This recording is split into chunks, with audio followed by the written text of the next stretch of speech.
गुरुर्ब्रह्मा गुरुर्विष्णू गुरुर्देवो महेश्वरः गुरु साक्षात परब्रह्म तस्मै श्री गुरवे नमः. रसिक श्रोत्यांच्या चरणी सादर नमस्कार.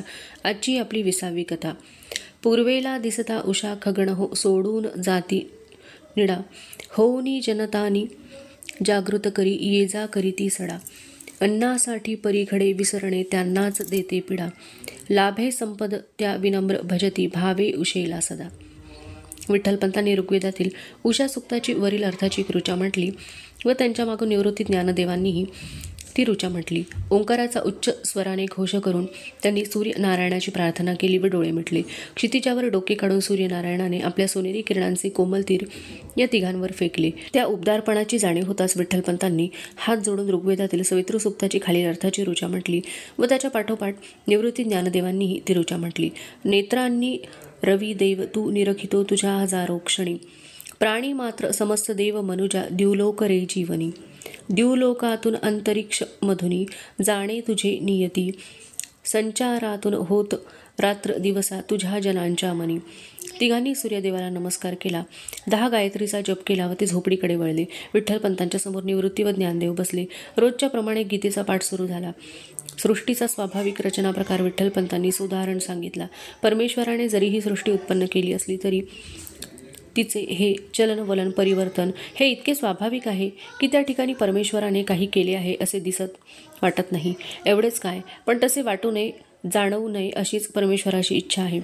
त्यावर बोलताना विठ्ठलपंतांनी गीतेतला भगवंतांनी अर्जुनाला सांगितलेला श्लोक वाचून दाखवला. चातुर्वर्ण्यं मया सृष्टं गुणकर्म विभागशः तस्य कर्तारमपि मां विद्य कर्तारमव्ययम्. विठ्ठलपंत थोडा वेळ थांबले तेव्हा ज्ञानदेवाने विचारले, बाबा, भगवंत म्हणतात चातुर्वर्ण्यं मया सृष्टम आणि मग शेवटी विद्य अकर्तारम असे कसे म्हणतात? विठ्ठलपंत म्हणाले, ज्ञानदेवा, सकाळी आपण म्हटलेल्या सवितृ सुक्ताच्या ऋचेच्या शेवटच्या 2 ओळींचा अर्थ सांगशील? ज्ञानदेवाने क्षणभर विचार केला व म्हणाला, सूर्यदेवाला म्हटले आहे की त्याचे अंतरिक्षातून नियमितपणे भ्रमण होत असल्याने दिवस रात्र निर्माण होतात. विठ्ठलपंत म्हणाले, ज्ञाना, आता तूच सांग की दिवस रात्र निर्माण करण्यासाठी सूर्य भ्रमण करतो का? ज्ञानदेव म्हणाला, नाही. विठ्ठलपंत म्हणाले, मग सूर्याचे भ्रमण कशासाठी असते? ज्ञानदेव म्हणाला, पृथ्वीवरील प्राण्यांना प्रकाश व उष्णता देण्यासाठी. विठ्ठलपंतांनी ज्ञानदेवाचे म्हणणे मान्य करून सूर्याच्या उगवण्या मावळण्याने होणाऱ्या अनेक परिणामांची यादी सांगितली व शेवटी म्हणाले, ज्ञानदेवा, हे सर्व काही करण्याचा उद्देश ठेवून सूर्य भ्रमण करीत असतो का?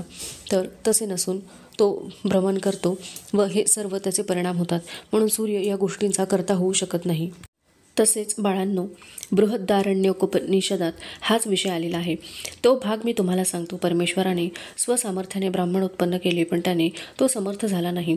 त्याने क्षत्रिय उत्पन्न केले तरी त्याला त्यात उणीव भासू लागली. म्हणून त्याने वैश्य व पुढे क्षुद्र निर्माण केले तरीही त्याला पूर्णता आली असे वाटेना. म्हणून त्याने त्यांच्यासाठी धर्म उत्पन्न केला. धर्मामुळे त्याला सामर्थ्य प्राप्त झाले. धर्म सर्वाहून श्रेष्ठ आहे. आता या ठिकाणी सुद्धा परमेश्वराने या सृष्टीचे चक्र व्यवस्थित चालावे, उत्पन्न झालेल्या प्रजेला सुखाने जगता यावे, यासाठी ही सर्व व्यवस्था केलेली असते. तशी ही स्वाभाविक असते. ते परमेश्वराने निर्माण केले असे जरी होत असले तरी त्याचे कर्ते पण परमेश्वराकडे जात नाही. निवृत्ती म्हणाला, बाबा, मग सकाळच्या उषा सुक्तातील ऋचांचा अर्थ घेतला तरी तेच लक्षात येते. उषेचा उदय होताच अन्नासाठी पशुपक्षी व मनुष्य प्राणीसुद्धा घर सोडून उद्योगाला लागतात. ते सुद्धा स्वाभाविकपणेच होते ना. यात तरी कोण कोणाला काही करायला सांगत असते थोडेच? विठ्ठलपंत म्हणाले, होय, एकदम बरोबर आहे निवृत्ती, आणि म्हणून परमेश्वर त्याचे कर्तृत्व स्वतःकडे घेत नाही. ज्ञानदेव म्हणाला, बाबा, एकूण सर्व सृष्टीची रचनाच तशी स्वयंचलित आहे. विठ्ठलपंत म्हणाले, होय, खरं आहे ते. ज्ञानदेव म्हणाला, मग धर्माची स्थापना करण्यासाठी भगवंतांना वारंवार काय यावे लागते? एकदा धर्मस्थापना केली की धर्माला ग्लानी काय येते? विठ्ठलपंत म्हणाले, ज्ञानदेवा, सृष्टीच्या नियमांचे पालन मनुष्य प्राणी सोडून सर्व प्राणी करतात, पण परमेश्वराने जास्त बुद्धी दिलेला मनुष्य स्वतःच्या बुद्धीचा जादा वापर करून धर्माचा उच्छेद करतो. अहंकाराने षड्रिपू बलवान होतात आणि मग धनमद, बलमद, ज्ञानमद होतो. ते स्वतःच्या स्वार्थासाठी देहभावाने, अहंकाराने वाटेल त्या गोष्टी करण्याचा प्रयत्न करतात, नव्हे काही वेळा आचरणात आणतात की जे धर्माविरुद्ध असते, आणि एकदा धर्माचा विवेक संपला की मनुष्य धर्माला विसरून अधर्मालाच कवटाळतो. निवृत्ती म्हणाला, मग बाबा, मनुष्याची प्रवृत्ती ही अधर्माकडेच का जाते? त्यांना सहजपणे आचरण्याचा स्वधर्म कसा कळत नाही? विठ्ठलपंत म्हणाले, निवृत्ती धर्म हा समाजधारणेच्या दृष्टिकोनातून निष्काम कर्मसेवा सांगतो. यज्ञ यागाने त्यागाचे दानाचे महत्त्व सांगतो. चातुर्वर्णाप्रमाणे विभागणी झालेली असली तरी श्रेष्ठ कनिष्ठता राहू नये म्हणून समभाव शिकवतो. आत्मविकासासाठी उपभोगावर संयम ठेवायला सांगतो. अहिंसा सत्य याचे पालन करण्यास सांगतो. आणि हे सर्व अहंकारी लोकांच्या विचाराच्या धारणेच्या विरुद्ध आहे. त्यामुळे त्यांची सत्ता महत्त्व अधिकार राहणार नाही असे त्यांना वाटते आणि म्हणून असे लोक धर्माला महत्त्व न देता स्वतःला महत्त्व देतात आणि त्यासाठी त्यांना अधर्मच योग्य वाटतो. ज्ञानदेव म्हणाला, मग धर्माचे योग्य ज्ञान होण्यासाठी काय करावयास पाहिजे? विठ्ठलपंत म्हणाले, धर्माचे ज्ञान असणाऱ्या सद्गुरूलाच शरण जावयास पाहिजे. त्याला शरण जाऊन त्याची सेवा करून त्याला प्रसन्न करून घेतले पाहिजे व अशा प्रकारे प्रश्नोत्तरांनी ज्ञान प्राप्त करून घ्यावयास पाहिजे. आणि मग विठ्ठलपंतांनी ज्ञानप्राप्तीनंतर होणारा वृत्तीतील बदल स्पष्ट केला. सृष्टीतील चालणाऱ्या वेगवेगळ्या यज्ञांची माहिती दिली. वृत्तीत होणाऱ्या बदलांचा व या यज्ञांचा काय संबंध आहे हे स्पष्ट करताना विठ्ठलपंत म्हणाले, निवृत्ती ज्ञानदेवा, हे श्लोक पहा. श्रोत्रादीनेंद्रियाण्यन्ये संयमाग्नीषु जुह्वति, शब्दादीन विषयान्ये इंद्रियाग्नीषु जुह्वति. आणि पुढचे 2 श्लोक पहा. त्यामध्ये विषयांचे इंद्रियरूपी अग्नीमध्ये हवन क्रियेचा विधी सांगितला आहे आणि सर्व इंद्रियांच्या कर्माचा प्राणरूपी अग्नीमध्ये हवन करण्याचा विधी सांगितला आहे. हवन क्रिया हीच उपभोगाच्या विरुद्ध त्यागाची भूमिका तयार करून घेते. अशा या त्यागातून आत्मसंयम साधतो. त्यानेच ज्ञानाग्नीचे उज्जीवन होते. याच प्रकारचा हवनविधी कौशितकी उपनिषदामध्येही सांगितला आहे. तोही तुम्ही ऐकून ठेवा व नंतर बारकाईने वाचून समजून घ्या. आंतरिक अग्निहोत्र म्हणून जो भाग आहे त्यात म्हटले आहे, ज्यावेळी मनुष्य बोलतो त्यावेळी त्याची प्राणक्रिया थांबलेली असते, म्हणजे प्राणाचे वाणीत हवन होत असते, व ज्यावेळी प्राणक्रिया चालू असते त्यावेळी वाणीचे प्राणात हवन होत असते. अशा तऱ्हेने ही हवनक्रिया पुरुष जागृतीत व झोपेतही सतत करत असतो आणि मौनातून वाणीची हवनक्रिया प्राणात होत राहते. त्यानेच वाणीला तेज चढते. बाळांनो, अशा तऱ्हेच्या या यज्ञविधीने सर्व संयम साध्य होतात व साधक ज्ञानप्राप्तीला योग्य होतो. अशा प्रकारे ज्ञानाची पवित्रता श्रेष्ठ असून श्रद्धावंतांनाच ज्ञानाचा लाभ होतो. हेही विठ्ठलपंतांनी क्रमशः व खुलासेवार सांगितले. ज्ञानदेव म्हणाला, बाबा, श्रद्धावानालाच ज्ञान प्राप्त होते असे का म्हटले आहे? विठ्ठलपंत म्हणाले, ज्ञानात श्रद्धा म्हणजे विश्वास. ऐकणाऱ्याची, शिष्याची, सांगणाऱ्यावर, गुरुवर श्रद्धा पाहिजे. जे सांगितले जाते ते योग्य व खरे आणि कल्याणकारकच आहे हा विश्वास पाहिजे. याचा अर्थ ज्ञानावर श्रद्धा पाहिजे. जे घडते ते परमेश्वराच्या इच्छेने घडते. जे कर्मफल समोर उभे आहे ही परमेश्वरी इच्छा आहे म्हणून त्याचा स्वीकार करणे ही श्रद्धा आहे. यानेच जीवाला खऱ्या ज्ञानाची प्राप्ती होते. म्हणून पुढील श्लोकात म्हटले आहे की संशयी पुरुषाचा नाश होतो, कारण तो कोणीही सांगितलेल्या कोणत्याही विधानाबाबत संशयीच असतो. त्यामुळे तो योग्य काय खरे काय याचा कधीच निर्णय घेऊ शकत नाही आणि शीड नसलेली नाव समुद्रामध्ये जशी कुठेतरी मध्येच हेलकावे खात बसते व कधीतरी मोठ्या लाटेच्या तडाख्याने रसातळाला जाते, तिला कधीच किनारा दिसत नाही, तसे संशयी माणसाचे जीवन नष्ट होते. म्हणून श्रद्धा ही ज्ञानप्राप्तीच्या बाबतीत अतिशय महत्त्वाची आहे. ज्ञानदेव म्हणाले, निवृत्तीदा, संन्यास म्हणजे काय? दुपारच्या वेळात ज्ञानदेव निवृत्ती गीतेच्या श्लोकांचे वाचन करून चर्चा करीत होते. 5व्या अध्यायाचा पहिला श्लोक वाचूनच ज्ञानदेवाला ही शंका आली. म्हणून त्यांनी लगेच प्रश्न विचारला. निवृत्ती म्हणाला, ज्ञाना, ज्याने सर्व गोष्टींचा त्याग केलेला आहे, घरादाराचा, बायको मुलांचा, संसाराचा त्याग केलेला आहे, त्याला संन्यासी म्हणतात व त्या कृतीला संन्यास म्हणतात. ज्ञानदेव म्हणाले, म्हणजे गावामध्ये काही लोक भगवी वस्त्रे नेसून आलेली मी पाहिले होते, त्यांना कोणीतरी संन्यासी म्हणत होते, तेच ना? निवृत्ती म्हणाले, होय ज्ञाना, तेच संन्यासी. ज्ञानदेव म्हणाला, निवृत्तीदा, पण त्याच्या खालच्या श्लोकात संन्यास व कर्मयोग हे दोन्ही श्रेयस्कर असून त्यातल्या त्यात कर्मयोग यालाच नित्य संन्यासी समजावे. जर तो कोणाचाही द्वेष करीत नसेल व कोणतीही आकांक्षा करीत नसेल तर असे म्हटले आहे. दादा, या गुणांमुळे तो कर्मयोगी एकदम संन्यासी कसा काय होऊ शकतो हे माझ्या लक्षात नाही येत. निवृत्ती ही ज्ञानदेवाच्या प्रश्नाने थोडा कांगरला. त्याला एकदम उत्तर सुचेना. विठ्ठलपंत हा संवाद ऐकत होते. निवृत्ती काय उत्तर देतो याची ते वाट पाहत होते. शेवटी निवृत्तीने विठ्ठलपंतांकडे पाहिले. विठ्ठलपंत उठून त्या दोघांजवळ जाऊन बसले व म्हणाले, निवृत्ती ज्ञाना, संन्यास या शब्दाचा अर्थच मुळातून कोणता आहे हे पाहिले तर प्रश्न अवघड वाटणार नाही. ज्ञानदेव म्हणाला, बाबा, मगाशी निवृत्तीदाने संन्यासाचा जो अर्थ सांगितला तो काही चूक होता का? विठ्ठलपंत म्हणाले, ज्ञाना, तो अर्थ चूक नव्हता, पण पूर्ण बरोबरही नव्हता. अरे, निवृत्तीने सांगितलेला अर्थ हा बाह्य लक्षणांचा आहे. संन्यास या शब्दाचा अर्थ सम्यक म्हणजे सर्वांगीण, सर्व बाजूंनी विचार करून, न्यास म्हणजे ठेवणे, बाजूला ठेवणे, बाजूला सारणे, टाकणे असा अर्थ होतो.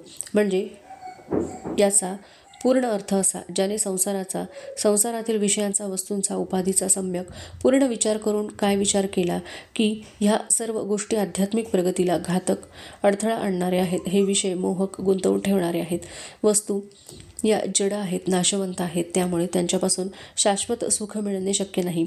म्हणून शाश्वत सुख हे परमेश्वर प्राप्ती, ते प्राप्त होण्यासाठी विषयांचा त्याग करावयास पाहिजे. म्हणजे त्याविषयी आसक्ती असता कामा नये, तसेच त्यांचा द्वेष मत्सरही असता कामा नये. कोणत्याही भौतिक गोष्टीविषयी जशी अभिलाषा असता कामा नये, तसेच त्यांचा द्वेष मत्सरही असता कामा नये. कारण कोणत्याही विकाराचा उद्भव हा अध्यात्माच्या दृष्टीने घातकच असतो. असे जो वागतो, स्वतःच्या विहित कर्माचे आचरण करतो, तो कर्मयोगी असूनही नित्य संन्यासी आहे असे समजावे. आरुणिकोपनिषदामध्येही अशाच प्रकारचा संन्यास विधी सांगितला आहे, तो तुम्ही वाचा. उपनिषद लहान आहे असो, एकूण विचार करता घरादाराचा, बायको मुलांचा, संसाराचा त्याग करून भगवी वस्त्रे नेसली म्हणजे संन्यासी होत नाही, तर संन्यस्त वृत्ती तयार व्हावी लागते, हे महत्त्वाचे आहे. ही संन्यस्त वृत्ती जरी पक्की झाली तरी तो साधक संसारात राहिला वा सर्व संगपरित्याग करून वनात गेला काय, हे दोन्हीही सारखेच असते. भगवी वस्त्रे नेसली वा न नेसली तरी काहीही फरक पडत नाही. मुले अभ्यासाला बसली. विठ्ठलपंत पुढे शिकवू लागले. विठ्ठलपंत म्हणाले, बाळांनो, कठोपनिषदामध्ये यमराज नचिकेताला आत्म्याविषयी काय सांगत आहेत पहा. आत्म्याला अंगुष्ठ मात्र पुरुष म्हटले आहे. याला पुरुष नाव का पडले, तर तो पुरामध्ये म्हणजे नगरात राहतो म्हणून. त्या नगराला 11 द्वारे आहेत. गीता 9 द्वारांचाच उल्लेख करते. ती द्वारे अशी आहेत: 2 डोळे, 2 नाकपुड्या, 2 कान, मुख, गुद व शिश्न, ही 9 द्वारे झाली. या ठिकाणी ज्या 2 जादा द्वारांचा उल्लेख आहे त्यापैकी एक आहे बेंबी व दुसरे आहे ब्रह्मरंध्र. बेंबी हे द्वार बाळाच्या जन्मानंतर बंद करतात. तसेच बाळ जेव्हा गर्भात असते त्यावेळी आत्म्याचा, जीवाचा प्रवेश या ब्रह्मरंध्रातून होतो, म्हणजे टाळूतून होतो.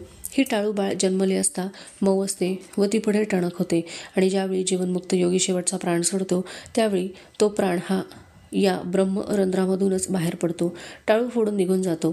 असो, याविषयीची खुलासेवर माहिती मी तुम्हाला पुढे कधीतरी सांगेन. असे म्हणून विठ्ठलपंत उठून गेले व निवृत्ती ज्ञानदेव त्यावर विचार करीत बसले. निवृत्ती ज्ञानदेव यांच्यात बराच खल होऊ नये. समदर्शिनः या शब्दाचा अर्थ निश्चित होत नव्हता.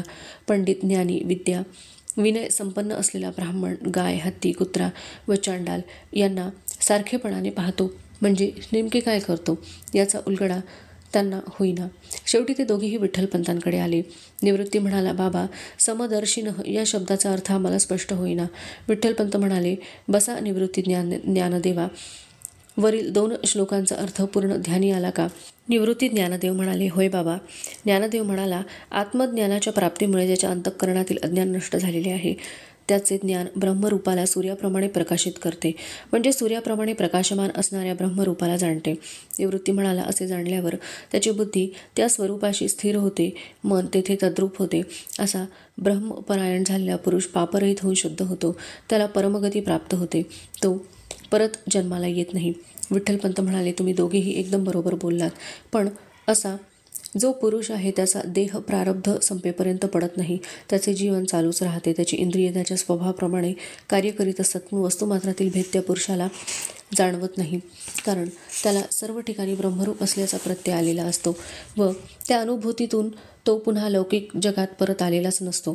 त्यामुळे त्याच्यासमोर अशा प्रकारे विद्या, विनय यांनी संपन्न असलेला ब्राह्मण, गाय, हत्ती, कुत्रा किंवा चांडाळ कोणीही आले तरी त्याला त्यांचे बाह्य स्वरूप न दिसता ते ब्रह्मरूपच दिसते आणि ब्रह्मरूपानेच तो त्यांना पाहतो. अशा प्रकारे तो समदर्शिनः असतो. विठ्ठलपंतांनी दुपारच्या वेळात मुलांना नारद पुराणातील कथा सांगण्यास प्रारंभ केला. सूर्यवंशाचा इतिहास सांगून सौदास राजाचे चरित्र सांगितले. महत्त्वाचे म्हणजे सगर पुत्रांचा इतिहास सांगून गंगा महात्म्यही सांगितले. त्यामध्ये बळीराजाची कथा पुन्हा थोडक्यात सांगितली व भूमिदानाचे महत्त्व सांगितले. त्यानंतर विठ्ठलपंत म्हणाले, शास्त्राची 6 अंगे आहेत: शिक्षा, कल्प, व्याकरण, निरुक्त, ज्योतिष व छंद. शिक्षामध्ये वाणीच्या उच्चाराला फार महत्त्व आहे. पुरस्थल, कंठ व शिर यांचा विचार करून उच्चार करावयास पाहिजे. असे सांगून विठ्ठलपंतांनी संस्कृत मंत्रांचे उच्चार कसे करावयाचे ते शिकवले. दिवसामागून दिवस जात होते. मुलांचे वय दिवस मासांनी वाढत होते, तसे त्यांच्या ज्ञानात वेगाने भर पडत होती. आज रुक्मिणीची प्रकृती बरी नव्हती, अंग दुखत होते. विठ्ठलपंत चुलीशी अन्नब्रह्माची सिद्धता करीत होते. ज्ञानदेव सोपान विठ्ठलपंतांच्या हाताखाली धावपळ करीत होते, तर मुक्ता मध्येच लुडबुड करीत होती. निवृत्ती रुक्मिणीजवळ बसून डोके चेपत होता. तेथेही मुक्ता येऊन मध्येच डोके चेपून जाई. निवृत्तीला आईचे कपाळ जरा जास्त गरम वाटले. 2 दिवसांपासून हा प्रकार चालला होता. विठ्ठलपंत वैद्याचे औषध आणू का विचारत होते आणि रुक्मिणी प्रत्येक खेपेला नको, होईल बरं असे म्हणून टाळत होती. शेवटी निवृत्तीला वाटले की रुक्मिणीचं डोके जास्तच गरम वाटू लागले आहे. तेव्हा तो हळूच उठला. विठ्ठलपंतांच्या कानात म्हणाला, बाबा, आईचा ज्वर जास्त वाढला आहे असे वाटते. तुम्ही मला सांगा, मी जाऊन औषध आणतो. आईला डोळा लागलेला आहे. विठ्ठलपंतांनी निवृत्तीला वैद्यांच्या घरचा पत्ता सांगितला आणि निवृत्ती धावतच बाहेर पडला.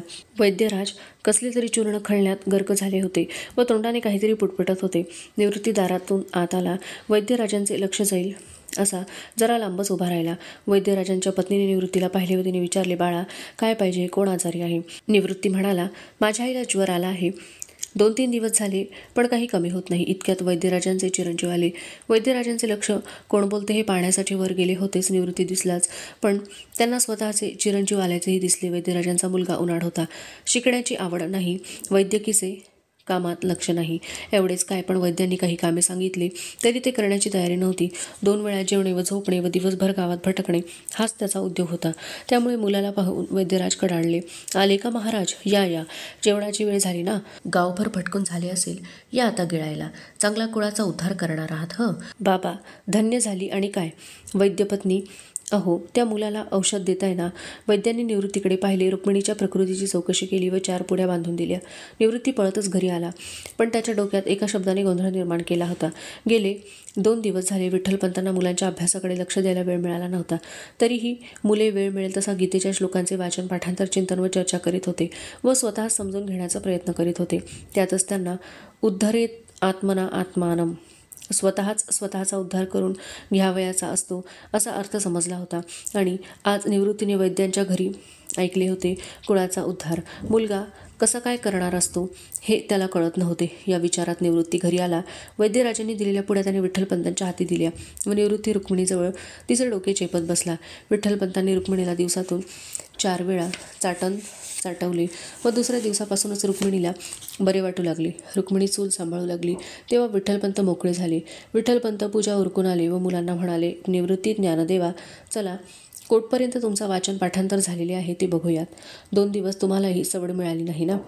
निवृत्ती ज्ञानदेव विठ्ठलपंतांसमोर येऊन बसले. निवृत्ती म्हणाला, बाबा, उद्धार म्हणजे काय? विठ्ठलपंत म्हणाले, उद्धार म्हणजे सोडवणे, बाहेर काढणे, वर काढणे. मग निवृत्तीने गीतेच्या श्लोकातील उद्धरेत आत्मना आत्मानम मधील उद्धार व वैद्यराजांनी मुलाच्या बाबतीत उच्चारलेल्या कुळाचा उद्धार यात फरक काय असा प्रश्न विचारला. त्याआधी वैद्यराजांच्या घरी झालेला प्रकार निवृत्तीने सांगितला होता. हे सर्व ऐकून झाल्यावर विठ्ठलपंत म्हणाले, निवृत्ती, ध्रुव धातूपासून व त्याला हे उपपद लावून हा शब्द तयार झाला आहे. याचा अर्थ मघाशी सांगितला. शिवाय उचलून धरणे व वाचवणे असाही अर्थ या शब्दाचा होतो. तू सांगितलेल्या दोन्ही उद्धाराचा अर्थ एकच आहे, अर्थात फरक नाही. गीतेतील अर्थ सरळ भावाचा आहे, तर वैद्यराजांनी तो उपरोधाने म्हटला आहे, एवढेच. तू फार शहाणा आहेस असे उपरोधाने म्हटले म्हणजे त्या शहाणाचा अर्थ मूर्ख होतो.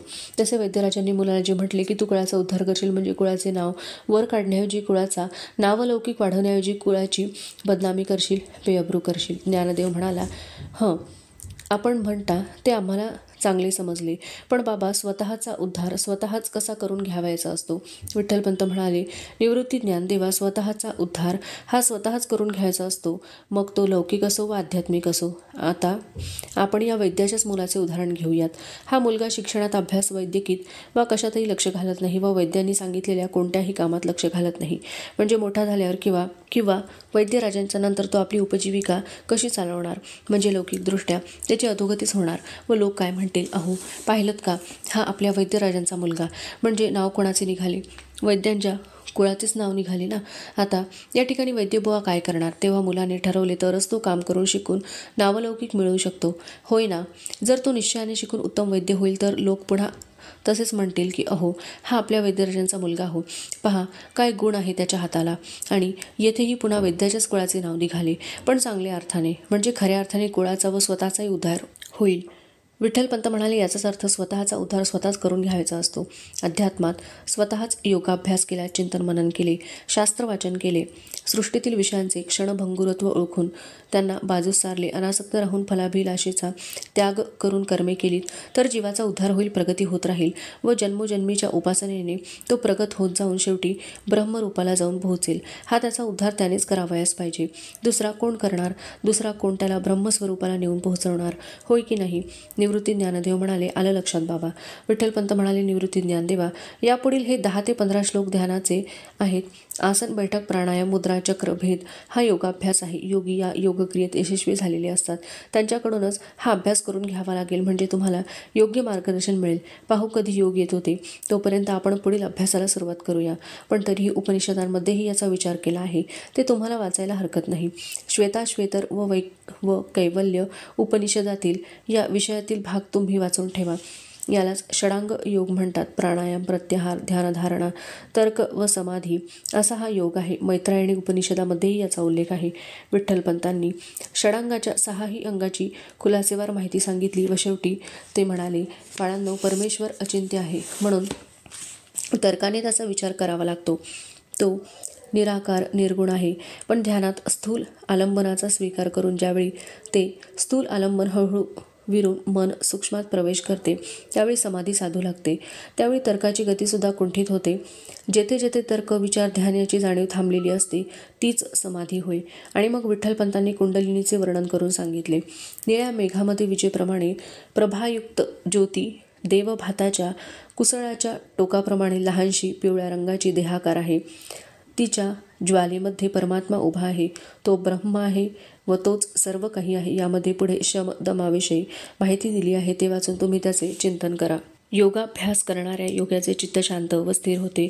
लाभ व अलाभ, सुख व दुःख यातून तो मोकळा होतो. त्याचे संकल्प नाहीसे होतात व बुद्धी हळूहळू आत्मस्वरूपी स्थिर होऊ लागते. त्यामुळे त्या योग्याच्या ठिकाणचे दोषही नाहीसे होऊ लागतात आणि मग त्याला ब्रह्म साक्षात्कार होऊन ब्रह्मस्वरूपाचे दर्शन होते आणि त्यानंतर योग्याची प्रत्येक क्रियाही परमेश्वरासाठीच होऊ लागते. त्याचे वर्णन करून विठ्ठलपंतांनी श्वेताश्वेतर उपनिषदातील भाग वाचून दाखवून त्याचा अर्थ सांगितला. नंतर विठ्ठलपंत म्हणाले, आत्मौपमन्येन सर्वत्र समं पश्यति योऽर्जुन, सुखं वा यदि वा दुःखं स योगी परमो मतः. भगवंत म्हणतात, सुख दुःख या विकारात मनाचा समतोल बिघडू न देता सर्व प्राणीमात्रांकडे स्वतःप्रमाणे आत्मरूपाने पाहणारा हाच खरा योगी आहे, असे माझे स्पष्ट मत आहे. हा श्लोक वाचून व त्याचा अर्थ सांगून झाला आणि विठ्ठलपंतांनी मुलांना सोडून दिले व ते इतर उद्योगाला लागले. संध्याकाळची वेळ झाली होती. गार वारा वाहत होता. इंद्रायणीच्या प्रवाहावर लाटा उत्पन्न होत होत्या व त्या किनाऱ्याकडे हळूहळू सरकत होत्या. काठावरील गवतात सोपान मुक्ताला खेळवत होता. निवृत्ती ज्ञानदेव त्या लाटांकडे पाहत बसले होते. निवृत्ती म्हणाला, ज्ञाना, या योगाभ्यासाचा कठीणपणा पाहून मला सुद्धा अर्जुनाप्रमाणे वाटते की हा योगाभ्यास काही एका जन्मात होणे शक्य नाही. ज्ञानदेव म्हणाला, पण दादा, तुला काय माहीत की या प्रगतीच्या टप्प्यावरील तू कोणत्या जन्मात आहेस ते? निवृत्ती म्हणाला, ज्ञाना, तू म्हणतोस ते खरे आहे. एवढे मात्र खरे की भगवंतांनी म्हटल्याप्रमाणे आपल्याला योग्य कुलात हा जन्म मिळाला आहे आणि आपल्या मातापित्यांनी आपल्याला प्रगतीचा योग्य मार्ग दाखवला आहे, असेच मला वाटते. ज्ञानदेव म्हणाला, दादा, आता प्रयत्नात यतमान असतो. याप्रमाणे प्रयत्न करणे म्हणजे अभ्यास, चिंतन, उपासना करणे हेच आपले काम आहे. सद्गुरूची भेट केव्हा होणार असेल ते तो नियंतात जाणे. निवृत्ती म्हणाला, पण ज्ञाना, आता मला मात्र वाटू लागले आहे की बाबांनी सांगितल्याप्रमाणे या योग मार्गातील सिद्धपुरुष भेटावा आणि हेही ज्ञान प्राप्त करून घ्यावे. ज्ञानदेव म्हणाला, दादा, ही तुझी आंतरिक तळमळच तुला सद्गुरूकडे घेऊन जाईल. इतक्यात सोपान मुक्ताला घेऊन आला. त्यांनी निवृत्ती ज्ञानदेवाला पाठीमागून गळामिठी घातली. निवृत्तीने सोपानाला व ज्ञानदेवांनी मुक्ताला पाठकोळी घेऊन ते तसेच उठले व झोपडीकडे चालू लागले. सोपान म्हणाला, दादा, मला उतरू दे. मी काय मुक्ता एवढा लहान आहे पाठकोळी बसायला? मला चालायला येते, मी चालेन. निवृत्तीने सोपानाला खाली सोडले. मुक्ताला स्वतःच्या लहानपणाची जाणीव झाली असावी. तिला लवकर मोठे व्हावयाचे होते ना. तीही खाली उतरून चालण्याचा प्रयत्न करू लागली. तिने सोपानाचा हात धरला व चालू लागली. मागून निवृत्ती ज्ञानदेव कौतुकाने त्यांच्याकडे पाहत होते. निवृत्ती ज्ञानदेवांनी ध्यान संपवून डोळे उघडले तेव्हा विठ्ठलपंतांची पूजा नुकतीच झालेली होती. निवृत्तीने चौघडी अंथरून तयार ठेवली होती. ज्ञानदेवाने दोघांची आसने मांडली होती. विठ्ठलपंत येऊन बसले. दोघांनी नमस्कार केला. विठ्ठलपंतांनी आशीर्वाद दिला व बसण्यास खूण केली. दोघांनी त्यांची आसने घेतली व ते विठ्ठलपंत काय सांगणार आहेत याची वाट पाहू लागले. थोडा विचार करून विठ्ठलपंत म्हणाले, निवृत्ती ज्ञानदेवा, भगवंत या अध्यायात अर्जुनाला सांगत आहेत की अर्जुना, मी तुला ज्ञान हे विज्ञानासहित सांगतो की जेणेकरून ते समजल्यावर तुला पुढे जाण्यासाठी काही शिल्लक राहणार नाही. निवृत्ती म्हणाला, ज्ञान आणि विज्ञान यात काय फरक आहे बाबा? ज्ञानदेव म्हणाला, आणि बाबा, मागे तुम्ही पद्मपुराण शिकवताना म्हणाला होता की विज्ञान म्हणजे काय, त्याचे तात्विक स्वरूप मी तुम्हाला गीता शिकवताना सांगेन, म्हणून मग ते आताच सांगणार आहात काय? विठ्ठलपंत म्हणाले, निवृत्ती ज्ञानदेवा, हा सगळाच विषय आता येथे चर्चेला जाणार आहे. त्या ऐकूनही जर तुम्हाला काही शंका असतील तर तुम्ही विचारा. ऐका तर बाळांनो, ही सर्व सृष्टी 2 प्रकारांमध्ये विभागली गेली आहे, एक स्थूल व एक सूक्ष्म. स्थूल म्हणजे पंच ज्ञानेंद्रियाच्या साह्याने ग्रहण करता येते, ते त्यांना जाणवते, त्यांचे विषय होते ते. आणि सूक्ष्म म्हणजे या उलट, की जे या पंच ज्ञानेंद्रियांना जाणवत नाही, विषय होत नाही आणि ग्रहणही करता येत नाही. ते जे स्थूल आहे ते विज्ञान, जे विविध रूपांनी, नामांनी, आकारांना, देश, काल, स्थिती यांनी निर्देश आहे. व सूक्ष्म आहे ते मात्र एकच आहे, त्याला नाम रूप नाही, ते देश, काल, स्थिती यांनी अनिर्देश आहे. स्थूल आहे ते जड आहे व सूक्ष्म हे चैतन्य रूप आहे. आता ज्याप्रमाणे अग्नी म्हटला की तो एकच प्रकारचा वाटतो, पण त्याच्या कार्याप्रमाणे त्याला वेगवेगळी नावे पडलेली आहेत. जसे वडवानल समुद्रातील, भुवानल पृथ्वीच्या गर्भातील, विषानल शेषाच्या मुखातील, सहस्त्रानल सूर्यातील, हरानल शिवाच्या तृतीय नेत्रातील, क्रण्यानल दशदिशातील, कालानल प्रलयाच्या वेळेचा, वैश्वानर प्राणीमात्रांच्या पोटातील वगैरे. तसे हे चैतन्य कार्यरूपाने स्थूल साधनांच्या योगे भिन्न भिन्न रूपाने प्रकट होते आणि त्याचेच स्पष्टीकरण भगवंत या अध्यायात करीत आहेत. भगवंत म्हणतात की माळेमधील सूत्रामुळेच मणी एकत्र बांधून ठेवले जातात, ते सूत्र तुटले तर मणी विखरून जातील. तसा माझा आणि या सृष्टीचा संबंध आहे, माझ्यामुळेच या सृष्टीला सृष्टीपणा आहे, अन्यथा नाही. ज्ञानविज्ञानाबाबत उपनिषदांमध्येही काय उल्लेख आलेला आहे हे सांगताना विठ्ठलपंत म्हणाले, बाळांनो, ज्ञानविज्ञानाबाबत मंडूकोपनिषदातही काही सांगितलेले आहे, याचा विचार आपण करू. ते म्हणत, विद्या 2 प्रकारच्या आहेत, एक परा व दुसरी अपरा. अपरा विद्या म्हणजे ऋग्वेद, यजुर्वेद, सामवेद, अथर्ववेद, शिक्षा, धर्मविधी, व्याकरण, वैदिक शब्द, विवरण, वृत्तशास्त्र आणि खगोलशास्त्र होय. पराविद्या की जिने ते अक्षर अवगत होते, ती या दोन्ही विद्या शिकाव्यात म्हणजेच पूर्णत्व येते. त्याचप्रमाणे ब्रह्मबिंदू उपनिषदातही या ज्ञानविज्ञानाचा उल्लेख आहे. त्यांनी म्हटले आहे की मेधावी पुरुषाने ज्ञानविज्ञानपूर्व ग्रंथांचा तत्वतः अभ्यास करून धान्यार्थी जसा फूल टाकून देतो तसा ग्रंथ पूर्णतया टाकून द्यावा. ज्ञानदेव म्हणाले, बाबा, ग्रंथ टाकून द्यावा असे का म्हटले आहे? विठ्ठलपंत म्हणाले, ज्ञाना, नुसता टाकून द्यावा नव्हे तर पूर्णतया टाकून द्यावा. पूर्णतया हे महत्त्वाचे आहे. ज्ञानदेव म्हणाला, होय, पूर्णतयाच म्हटले आहे, पण का? ते ग्रंथ काय पुढे निरुपयोगी होतात का त्यांची गरज नसते म्हणून? विठ्ठलपंत म्हणाले, अगदी बरोबर बोललास ज्ञाना. ज्ञानदेव म्हणाला, माझी शंका म्हणून मी तसे बोललो, मला समजले म्हणून नाही.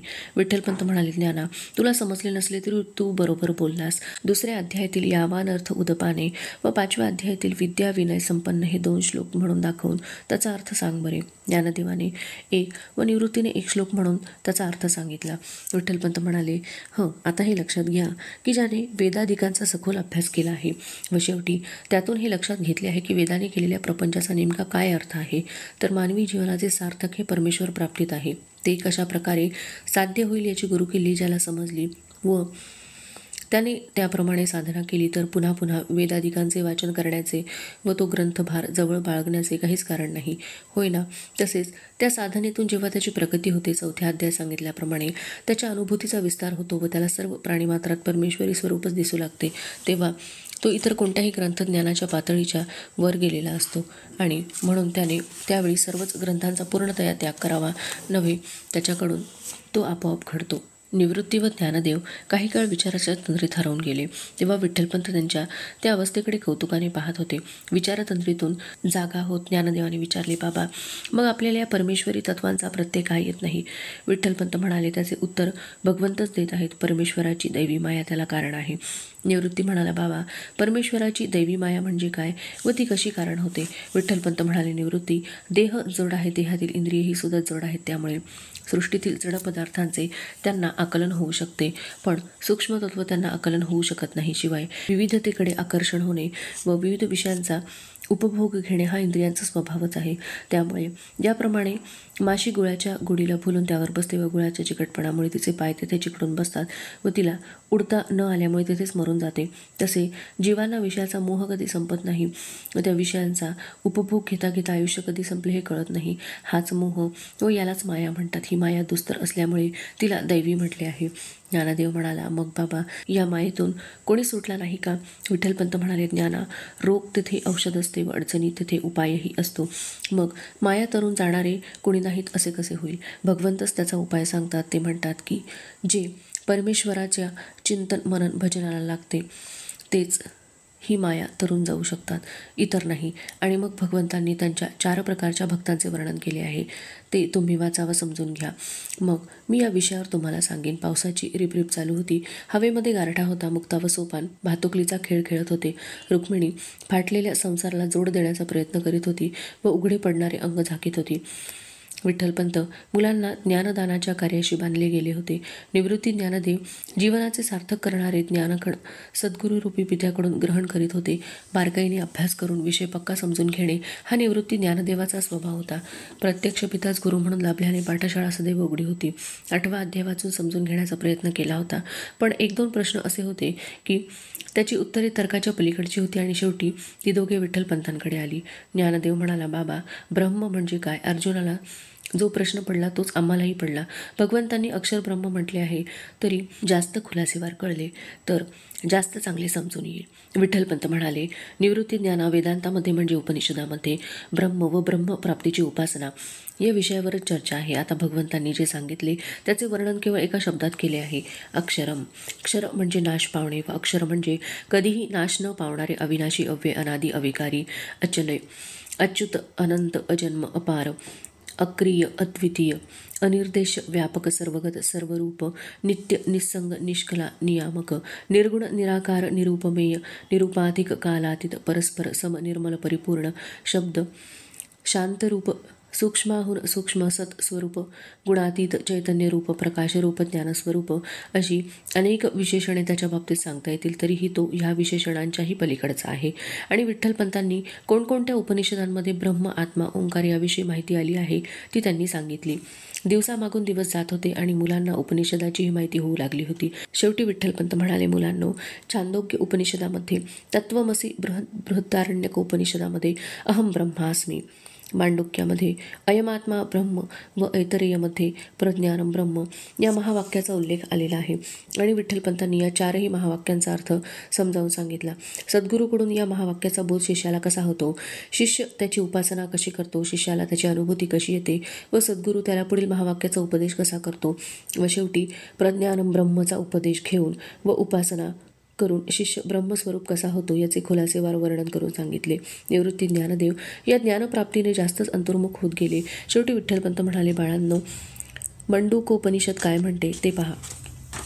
या मंत्राचा अर्थ असा होतो की 16 ऋत्विज, यजमान व पत्नी या 18 जणांचे गौण कर्म सांगितले आहे. अशा या यज्ञरूपी नौका अस्थिर आहेत, जे मूळ हेच श्रेयस्कर आहे असे समजून हर्षित होतात. ते पुन्हा जरा मृत्यूला प्राप्त होतात. अविद्येमध्ये भिन्न भिन्न प्रकारांनी राहणारे अज्ञानी जीव आम्ही कृतार्थ आहोत असा अभिमान बाळगतात. कारण कर्मठ लोक आसक्तीमुळे तत्व जाणत नाहीत. त्यामुळे दुःखार्थ होऊन कर्मफळ क्षीण झाल्यावर पतन पावतात. इष्ट म्हणजे देवपूजा व पूर्त म्हणजे दुसऱ्याला अडीअडचणीत मदत करणे. या कर्मांना सर्वोत्तम मानणारे मूळ दुसरे श्रेयस्कर साधन जाणत नाहीत. पुण्याने प्राप्त झालेल्या स्वर्गाचा अनुभव घेऊन या लोकी अथवा याहून हीन लोकी प्रवेश करतात. जे शांत व विद्वान अरण्यात तप आणि श्रद्धा यांचे सेवन करून भिक्षाचरण आचरून राहतात ते पापरहित सूर्यद्वाराने जेथे अव्यात्मा अमृत पुरुष आहेत तेथे जातात. कर्माने पुण्य मिळवलेल्या लोकांचे परीक्षण करून ब्राह्मणाने निर्वेद व्हावे. तो कर्मातील पुरुष कर्माने प्राप्त होत नाही. त्याला जाणण्यासाठी हातात समिधा घेऊन श्रुतीसंपन्न आणि ब्रह्मनिष्ठ गुरुपाशी जावे. यथाशास्त्र समीप आलेल्या त्या दर्पादी दोषमुक्त आणि शांतियुक्त शिष्याला त्या विद्वान गुरुने ती ब्रह्मविद्या तत्वतः सांगावी, जिने सत्य आणि अक्षर पुरुषाला तो जाणेल. विठ्ठलपंत काही क्षण तसेच थांबले. निवृत्ती ज्ञानदेवांच्या निष्पाप चेहऱ्यांकडे पाहून त्यांचे हृदय गलबलून आले. समाजाने केलेली स्वतःची अवस्था त्यांना जाणवली. ती झळ मुलांना लागू नये म्हणून त्यांची तळमळ होत होती. त्या तळमळीने ते म्हणाले, बाळांनो, माझी मनोदेवता असे सांगते की तुम्हालाही असे सद्गुरू भेटतील व तुम्हाला विठ्ठलपंतांच्याने पुढे बोलवेना. त्यांना आपल्या पित्याचे शब्द आठवले व गणिनाथांचा आशीर्वाद आठवला. पुढील शब्द त्यांच्या कंठात तसेच राहिले. ज्ञानदेवाचे विठ्ठलपंतांकडे लक्ष गेले. त्याला विठ्ठलपंतांची अवस्था लक्षात आली. तसेच ज्ञानदेवाचे निवृत्तीकडेही लक्ष गेले. निवृत्ती विचारात हरवला होता. कदाचित त्याच्या चित्तातील सद्गुरू तळमळीच्या स्फुल्लिंगाला विठ्ठलपंतांच्या बोलण्याने फुंकर बसली होती व तो आणखी प्रखर झाला होता, तेजस्वी झाला होता. ज्ञानदेवाला दोघांचीही अवस्था कळली तरी त्याने प्रथम विठ्ठलपंतांना सावरले. तो म्हणाला, बाबा, आपण निश्चिंत असा. परमेश्वर योग्य ते योग्य वेळेला करीत असतो, असेच आपण आम्हाला शिकवले आहे. तुम्हाला चिंता वाटणे साहजिक आहे, पण सर्व काही तुमच्या आशीर्वादाने व परमेश्वराच्या कृपेने ठीक होईल. विठ्ठलपंत तेथेच आडवे झाले. ज्ञानदेवाने त्यांना स्वतःच्या मांडीची उशी दिली. निवृत्तीने बसल्या जागीच डोळे मिटले व तो समाधीमध्ये गेला. निवृत्ती म्हणाला, बाबा, अध्यात्म हा स्वभाव कसा होतो? इतर लोकांनाच काय, पण आम्हाला सुद्धा या अध्यात्माचा अभ्यास करावा लागतो व करताना, ही उपासना चालवताना व सर्वाभूती परमेश्वर आहे हे मनावर बिंबवताना फार कष्ट होतात. म्हणून मला शंका आली की अध्यात्म हा स्वभाव कसा होऊ शकतो. विठ्ठलपंत म्हणाले, निवृत्ती, तू अगदी योग्य तोच विचार केलास. अध्यात्म हे कष्टसाध्य आहे खरे. निवृत्ती, मी तुला विचारतो की एका परातीत पाणी भरले व आपण थोड्या वेळाने पाहिले तर काय दिसेल? निवृत्ती म्हणाला, पाणी स्थिर झालेले दिसेल. विठ्ठलपंत म्हणाले, पुन्हा परातीला धक्का दिला तर काय होईल? निवृत्ती म्हणाला, पाणी हलेल व पुन्हा थोड्या वेळाने स्थिर होईल. विठ्ठलपंत म्हणाले, निवृत्ती, याचा अर्थ काय होतो? पाणी हलत राहणे हा त्याचा स्वभाव नसून कोणताही आघात झाला नाही तर पाणी स्थिरच राहते व हा त्याचा स्वभाव आहे. म्हणजे पाण्याचा स्थिर राहणे हा स्वभाव व हलणे हा विकार झाला, होय ना? निवृत्ती म्हणाला, पण बाबा, इंद्रायणीचे पाणी तर सतत वाहत असते, मग वाहणे हा तर पाण्याचा स्वभाव आहे ना? विठ्ठलपंत म्हणाले, उताराकडे वाहणे हा पाण्याचा स्वभाव आहे. उतार आहे म्हणून पाणी वाहते, अन्यथा वाहिलेच नसते. दुसरी गोष्ट म्हणजे उदाहरण की वारा वाहतो म्हणून गवत हलते. वारा थांबला तर गवत स्थिर राहते. झाडाची पाने स्थिर राहतात.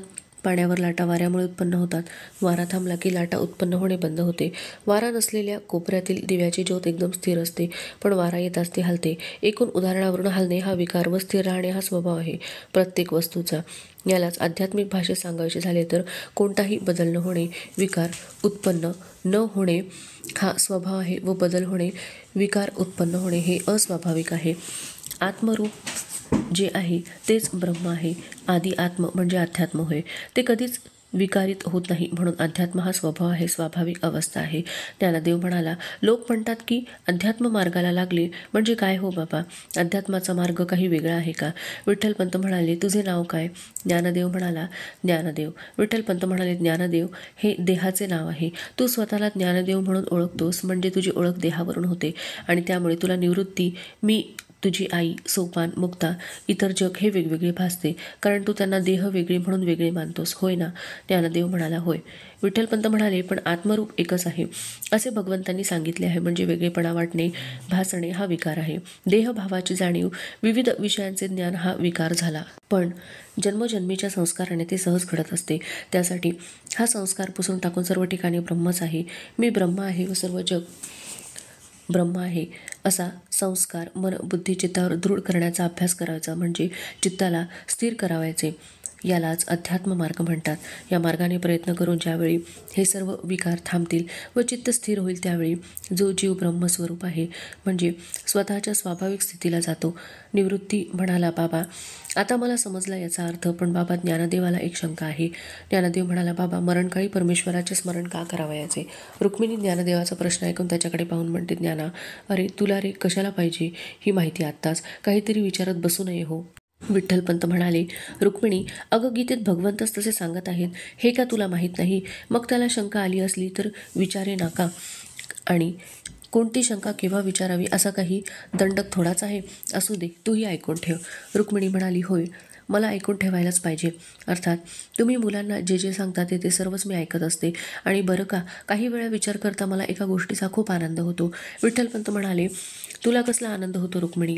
रुक्मिणी म्हणाली, आपला स्त्रियांचा आनंद आहे हा. ही छोटी झोपडी असल्याने तुम्ही सर्वजण सदैव माझ्या डोळ्यांसमोर असता. तुमचं शिकवणं माझ्या कानी पडतं. मुलं तिकडे बसून चर्चा करतात ती ऐकायला येते.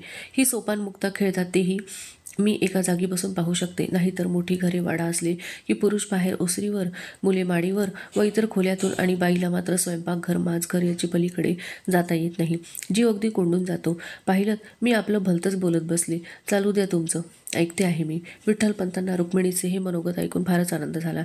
कोंड्याचा मांडा करून संसार करणारी ही स्त्री पूर्वी कधी मनगट बुडेपर्यंत थाळीतून दूध प्यायली होती.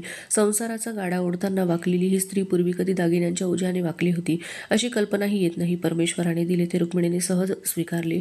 धन्य ती रुक्मिणी. अशी रुक्मिणी पुन्हा होणे नाही. रुक्मिणीवरची दृष्टी काढून विठ्ठलपंतांनी ज्ञानदेवाकडे पाहिले व त्याला म्हणाले, तर आपला काय विषय चालला होता बरं ज्ञानदेवा? ज्ञानदेव म्हणाला, बाबा, तुम्ही माझ्या प्रश्नाला उत्तर सांगण्यास अजून सुरुवात केली नाही. विठ्ठलपंत म्हणाले, आलं लक्षात. मरणकाळी परमेश्वराचे स्मरण का करायचे, असा तुझा प्रश्न आहे ना ज्ञाना? ज्ञानदेव म्हणाला, होय बाबा. विठ्ठलपंत म्हणाले, ज्ञाना, एक मोठे राजधानीचे शहर असते. त्या शहरात अनेक प्रकारच्या पेठा असतात, वस्त्या आळी असतात. वर्णाश्रमाप्रमाणे ब्राह्मण, क्षत्रिय, वैश्य व शूद्र असे वेगवेगळ्या भागात राहत असतात. व्यवसायाप्रमाणे कापड, भांडी, मातीकाम, फुलवाले, भाजीवाला यांचे विषय वेगवेगळे होते. त्या शहरात अनेक रस्ते होते, पूर्व, पश्चिम, दक्षिण, उत्तर जाणारे. त्यामुळे तेथे अनेक चौकही होते. राजाचा राजवाडा शहराबाहेर दूरवर होता आणि शहरातील मुख्य मोठा रस्ता सर्व शहराला छेदून मध्यभागातून थेट राजवाड्यापर्यंत गेलेला होता. या मुख्य रस्त्याला अनेक आडवे रस्ते येऊन मिळत होते. शहरातील लोक व्यवसायाच्या निमित्ताने त्या लहान मोठ्या रस्त्यावरून ये जा करीत असताना या राजरस्त्यावरूनही चालत जात, राजरस्त्याला ओलांडून जात, पण पुन्हा शहरातील वेगवेगळ्या पेठावस्त्यांमध्येच फिरत राहत. कोणीही राजाकडे जाण्याचा विचार करीत नसे. पण त्या शहरातील जे राजनिष्ठ लोक होते ते राजरस्त्यावरून चालत जात. त्यांना अनेक चौक लागत, अनेक रस्त्यांच्या शाखा लागत, पण इतर कोणत्याही रस्त्याचा विचार न करता ते थेट राजरस्त्यावरून चालत राहतात व राजापर्यंत जाऊन पोहोचतात. रस्त्यातून जाताना वळणावर, चौकात रस्त्याच्या शाखा दिसत असतात, पण त्याकडे दुर्लक्ष करून त्यांची पावले राजरस्ता सोडून जात नाहीत. तीच माणसे राजापर्यंत पोहोचू शकतात. तसे ज्ञाना, सृष्टी हे एक मोठे शहर आहे. तेथे 84 लक्ष योनींप्रमाणे वस्ती विखुरली आहे, विविध विषयांमध्येही विखुरली आहे. या सृष्टीत प्रवास करण्यास अनेक रस्त्यांची योजना आहे. येथेही चौक आहेत, वळणे आहेत. या सृष्टीचा राजा परमेश्वर आहे. लोक या सृष्टीतून या वेगवेगळ्या रस्त्यांनी जात असतात. त्यावेळी या राजरस्त्यावरून चालत जाऊन त्याला ओलांडून जातात व इतर अनेक वस्त्यातून फिरत राहतात. पण राजरस्त्यावरून थेट राजाकडे जाण्याचा ते कधी विचार करीत नाहीत. पण जे परमेश्वराशी एकनिष्ठ असतात ते मात्र चौकाचौकातून लागणाऱ्या अनेक इतर रस्त्यांचा विचार न करता केवळ राजरस्त्यावरूनच चालत राहतात.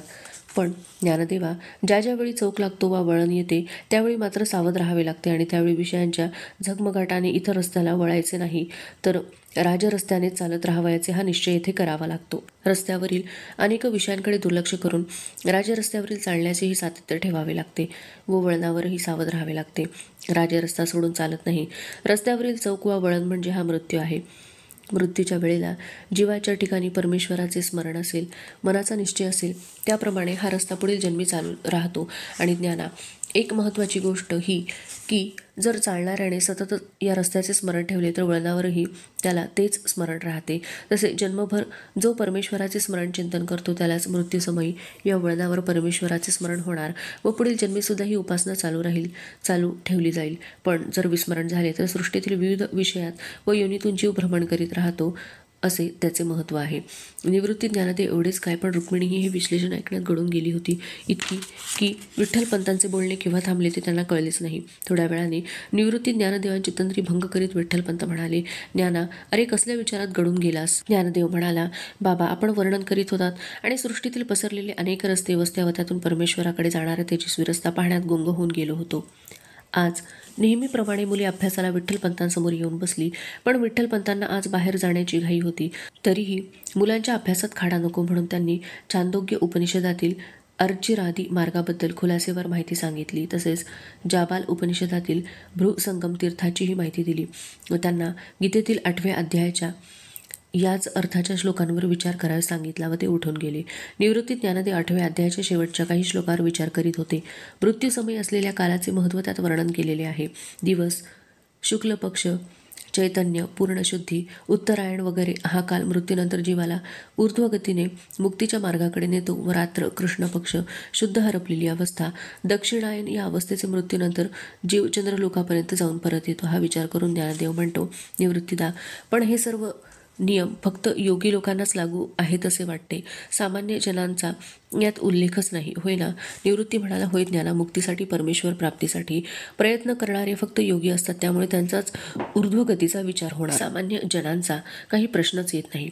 पण ज्ञाना, येथे चांद्रमसम ज्योतिही असे म्हटले आहे, त्याचा नेमका काय अर्थ होतो? ज्ञानदेव म्हणाले, निवृत्तीदा, चंद्राच्या ज्योतीला म्हणजे चंद्रलोकापर्यंत असा अर्थ होतो. पण चंद्रलोकापर्यंतच का?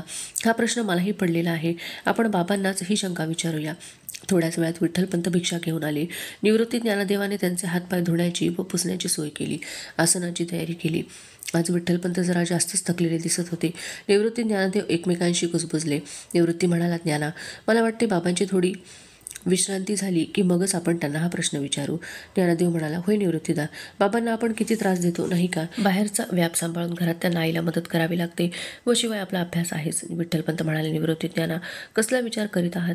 निवृत्ती ज्ञानदेव दोघे विठ्ठलपंतांजवळ येतात. निवृत्ती म्हणतो, बाबा तुम्ही विश्रांती घ्या, मग विचारू आम्ही शंका. विठ्ठलपंत म्हणाले, निवृत्ती, असे तोंडाने बडबडायला कसले आले श्रम? येथे येऊन बसलो की विश्रांती सुरू झाली. बोल, काय शंका आहे ती? ज्ञानदेवाने विठ्ठलपंतांना शंका सांगितली तेव्हा विठ्ठलपंत म्हणाले, बसा. निवृत्ती ज्ञानदेवा, जीव मृत्यूनंतर जेव्हा ऊर्ध्वगतीला जातो तेव्हा त्याला अनेक मंडल किंवा चक्र यांचा भेद करून जावे लागते. त्यातील महत्त्वाचे चंद्रमंडल होय. आता चंद्रमंडल म्हणजे काय, होय ना? निवृत्ती ज्ञानदेवांनी माना हलवल्या. विठ्ठलपंतांनी पुढे बोलायला सुरुवात केली. चंद्राला ज्याप्रमाणे 16 कला असतात तसेच चंद्रमंडल ही 16 कलांचे, पाकळ्यांचे आहे. पंचज्ञानेंद्रिय, पंचकर्मेंद्रिय, पंचविषय व मन या त्या 16 कला आहेत. अध्यात्म मार्गातील प्रवासात या 16 कलांचे मंडल खूप लांबपर्यंत पसरलेले आहे. कारण पंचज्ञानेंद्रिय, पंचकर्मेंद्रिय, पंचविषय यामधून मन बाहेर काढणे ही फार अवघड गोष्ट आहे. परमेश्वर प्राप्तीची उपासना तर या इंद्रिय व मनाशिवाय होऊ शकत नाही. त्यामुळे योगी जसा जसा उपासनेमध्ये प्रगती करू लागतो तसे तसे त्याचे हळूहळू कर्मेंद्रिय, विषय सुटतात व त्या विषयांबरोबर काही ज्ञानेंद्रिये सुटतात. पण मन मात्र जागृत असते. परमेश्वराचे चिंतन मनन या कार्यासाठी मनाचे कार्य चालू राहते. परमेश्वर प्राप्तीचा सूक्ष्म संकल्प तरी असतोच. त्यामुळे मृत्यूनंतर चंद्रमंडलापर्यंत जाऊन पुन्हा पुन्हा येत राहतोच. ज्यावेळी योग्याची तहान भूक हरपून जाते तेव्हा त्याचे विषय सुटतात, मनाचा लय होतो आणि त्यामुळे संकल्प लुळे पडतात व मन ईश्वरचरणी सामावून जाते. त्यावेळी त्या योग्याला परमेश्वराचा अपरोक्ष साक्षात्कार होतो. त्याला जीवनमुक्त दशा प्राप्त होते. या जीवनमुक्त अवस्थेत जेव्हा त्याला मृत्यू येतो तेव्हाच तो चंद्रमंडल भेदून पुढे जातो. बाळांनो, हा तर त्याचा शाब्दिक अर्थ झाला, पण ही अनुभूती मात्र फारच अपूर्व असली पाहिजे, कारण ती अनुभूती सांगायला कोणीही परत येत नाही. विठ्ठलपंतांच्या वर्णनाने निवृत्ती व ज्ञानदेव योगी लोकांची अवस्था कल्पनेने जाणून घेण्याचा प्रयत्न करू लागले व विठ्ठलपंत त्यांच्याकडे मंदस्मित करीत पाहत होते. धन्यवाद.